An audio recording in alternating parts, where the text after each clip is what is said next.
you want to improve your wildlife photography? Then follow these 5 tips. These 5 tips really help me with my wildlife photography. So let's get into it. Tip number 1.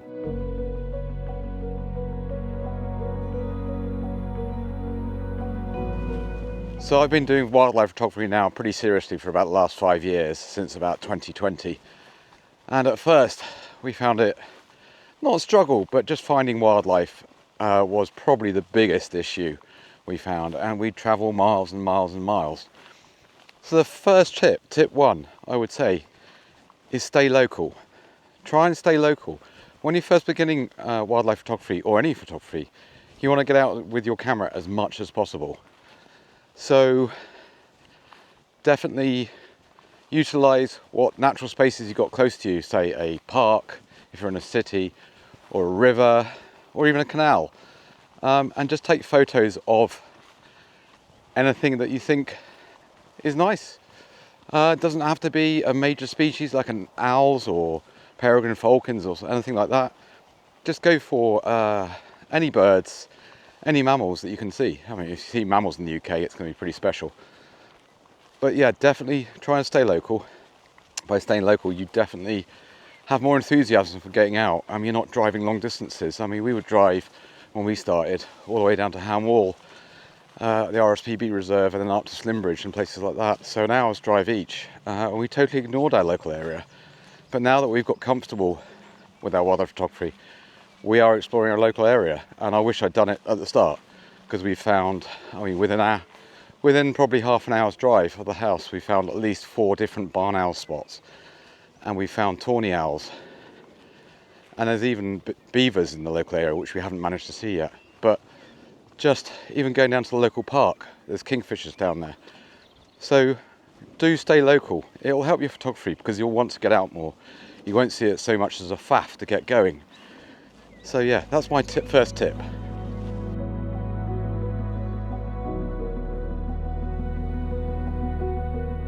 So tip number 2, quite a good one this, and it really relates to the wildlife. Basically, wildlife are more active at dawn and more active at dusk. In the middle of the day, they're just not active. And we found this as well. But when you're starting out, you don't realise this. So you go out, say, leave the house at 9 o'clock, and you're out till, say, 4 o'clock, but you miss that dawn and dusk period. I mean, it's now, what is it? It's June. So sun is up at 5 o'clock and doesn't set until 20 past 9. It's currently 7:45, and I'm at a local spot, and I'm going to be looking for wildlife down here. What are the advantages then? Well, of course, the wildlife is more active. They'll be feeding. If it's nesting season, they'll be feeding their young. Obviously, don't go near the nests. Also, the light will be so much better. It's been a bright, sunny day today. There's no way I would go out in the middle of the day unless I had no other choice. But what you'll find when you go out in the middle of the day, you take your photos, and they're really harsh. The light is so harsh, you get shadows, you get huge contrast. You don't get that lovely soft light. As you can see now, the light is pretty much spot on, and it's about an hour and a half to sunset. It's hard in the summer, I know it is. We've all got hectic and busy lives, trying to take the time out. I mean, in the winter, actually, it's sometimes a lot easier because obviously dawn and dusk is a lot later and a lot earlier. But if you can, definitely try and get up early and stay out late. It will make a huge difference to you seeing wildlife. It will improve your photography no end with really, really good light. And the other bonus, there's nobody around. The dog walkers haven't started walking yet, and you don't get disturbed. And that also is, in a busy country like the UK, that's another real issue, is that you could be on some amazing wildlife. Next thing you know, you've got this dog walker who's, all right, mate, seen much? And they've scared off the wildlife, which has happened a lot of times for us. So yeah, definitely get up early, stay out late. Tip number 2. That will really help with photography.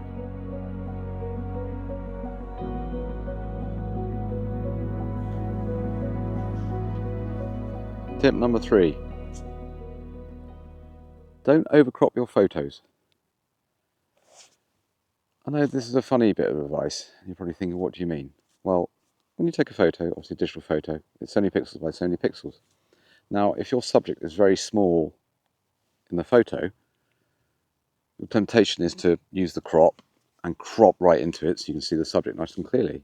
Now, if by reducing the amount of pixels on it, you're reducing the image quality. Great if you just want to share it as, look what I've seen. Now, if you want to share it as a photographer, I would say try not to overcrop because you don't want to destroy the detail in the image. And here's a really good example of a hobby I took. The hobby was quite a long way away and it was catching dragonflies on the wing. Now, I'd never seen this behavior before, so I thought, I'm going to crop in because this is pretty special. And the quality is just not there. It depends what size sensor your camera has, how many megapixels it has, but I'm assuming if you're beginning, it's not going to be a very high megapixel sensor unless you're really lucky that you can afford one of the high megapixel cameras. On the OM1, it's 20 megapixel, but of course it's a crop sensor, so that means I get a lot more focal length versus a full frame. But we're all guilty of it when we start. We overcrop the image, we stick it on social media, and we go, look what I've seen. And everyone goes, oh, lovely picture. But are they really saying that? I don't know. Have a look at the professionals, see what they post up, see the quality, the detail they post up, and try and strive for that. Very difficult when you're beginning and you can't afford the big lenses or the big zooms, but it might be a more effective picture as an environmental shot where you've got the subject in the environment telling more of a story. So, I know what you think about that one. Personal, to me, it's something I wish I hadn't done from the start. Probably, but I was seeing wildlife, but it was miles away. So I'd take pictures of it, go home, crop the crap, crop the crap out of it, and share it to social media and think, wow, that's amazing. But yeah, no, definitely keep it in mind when you're editing your photos. Let me know what you think in the comments below about that one. It's probably quite a divisive subject. It's really helped my photography. If I'm going to crop, probably crop to a minimum of 4,000 pixels on the longest edge. And that gives me a really good shot. I can print it out to A3 plus and it's still nice and sharp. So yeah, bear that in mind because you never know, you might get that winning shot. It's just wildlife photography like that. You never know what turns up.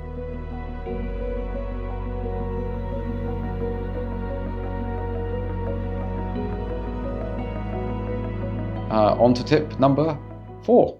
Knowledge is power. Research your subject. So this has really helped me over the years in getting some really good wildlife photos.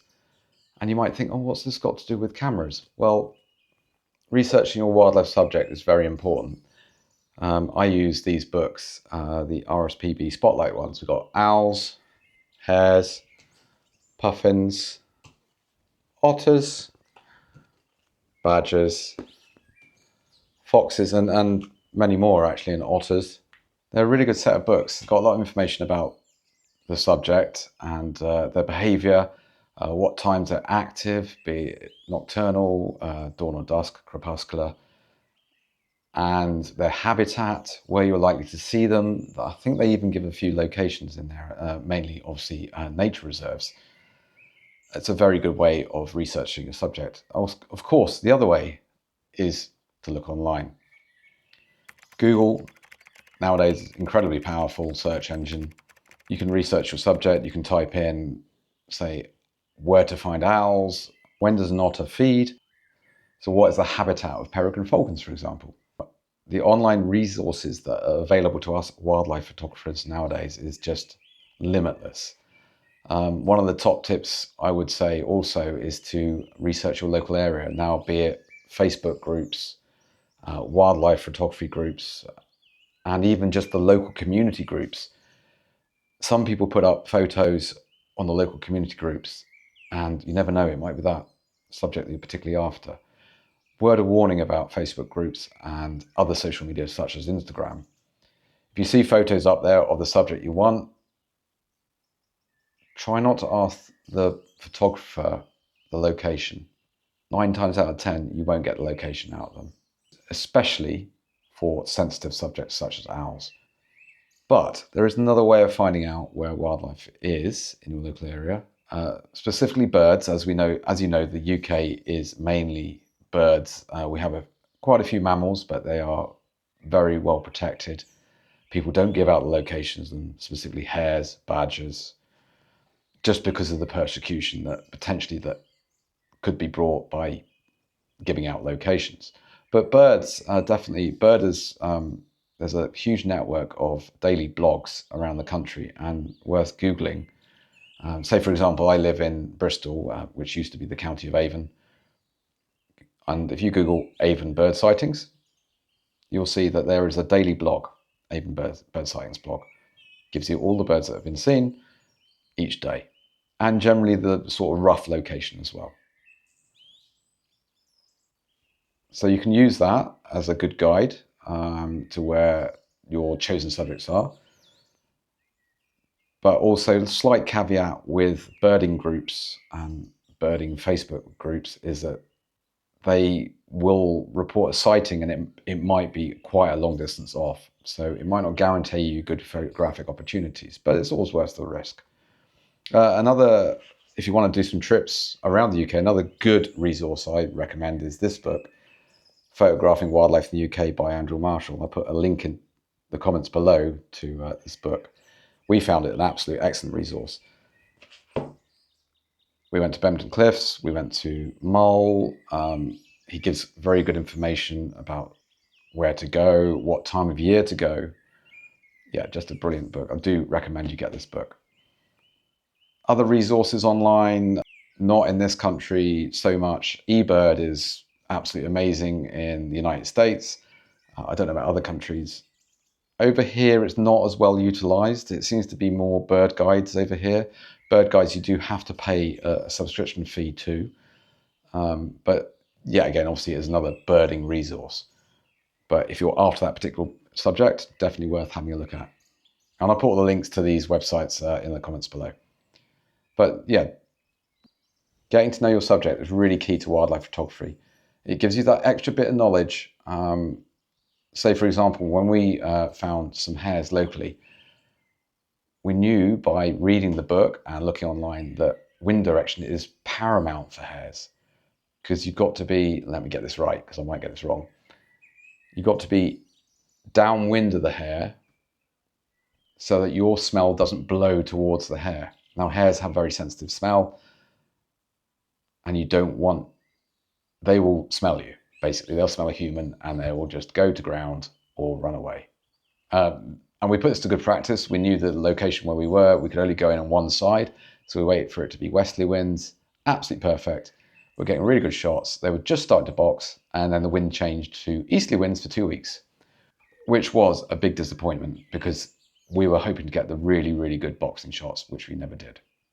So I hope this tip has helped you.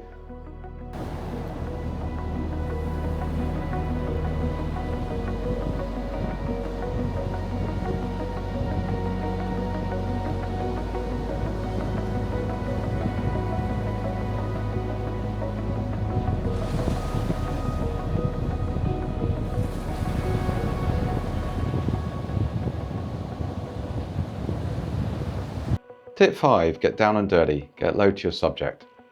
Now this one's a good one, and you've probably heard a lot of other wildlife photographers talk about this before. By getting low down, you're going to get eye level with your subject. So either get down low or get eye level. By getting eye level, you get intimacy and engagement. It puts the viewer of the photo in the moment. Also, by getting down low, you can blur the foreground and blur the background really effectively. And even with lenses with a high f number, high aperture, you can get nice foreground and background blur. With the Micro Four Thirds system, we're shooting at effective f9 on an f4.5 lens, so you can get nice isolation of the subject. If you're shooting from a standing up or sitting down, the foreground and the background won't be as blurred. So definitely worth getting down low.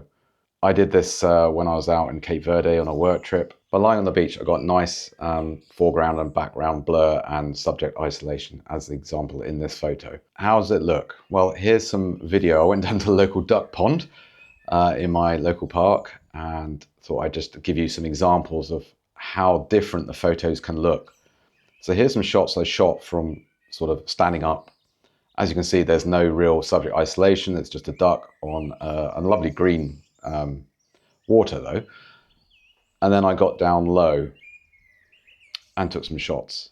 You can see from the viewfinder video that by getting down low and I was lying by the side of the pond, that I can get eye level of the subject, I can get good subject separation. It makes the subject stand out much more, and it's far more intimate. It gives a much better look to your photos. I know it is difficult sometimes to get down low, especially if you can't manage it. And here's a good tip. So if you're unable to lie down or just can't manage it, another good way to get really low is to use the screen on your camera. Now on the OM1 it's a flip out screen. You can just tilt it up like that. So using the flip out screen, like that, angle it upwards, and then you can see what you're shooting at and hold the camera nice and low without having to lie down. Just like that. So it's a really good method for those who have reduced mobility or just really can't be bothered to lie down in the mud. Also, another thing, by getting eye level of the subject, hopefully have some background to it. You know, sometimes when you see a bird flying overhead, you take a shot of it and it just doesn't look that great. I mean, okay, we all do it because we want to get that shot of that species, say a peregrine falcon. Sometimes it can be really difficult. At some wildlife hides, they're set up for bird watching and you can't get that low angle that we all desire. But strive for the low angle when you can. It really does make a huge difference to the photos. I mean, there's an excellent spot in Bristol for peregrine falcons and kestrels where we can get eye level with the birds, and the difference it makes in the shots is just really good. So I hope this tip number 5 helped you. So there you go, 5 tips for improving your wildlife photography. I wish I'd known these at the start of my wildlife photography journey. Would have made life so much easier in getting those images that I've seen online when I was starting out, and I was like, how on earth do they get those? I hope these tips have really helped you in your wildlife photography journey. I'm so pleased that you're able to join me for my journey through wildlife photography.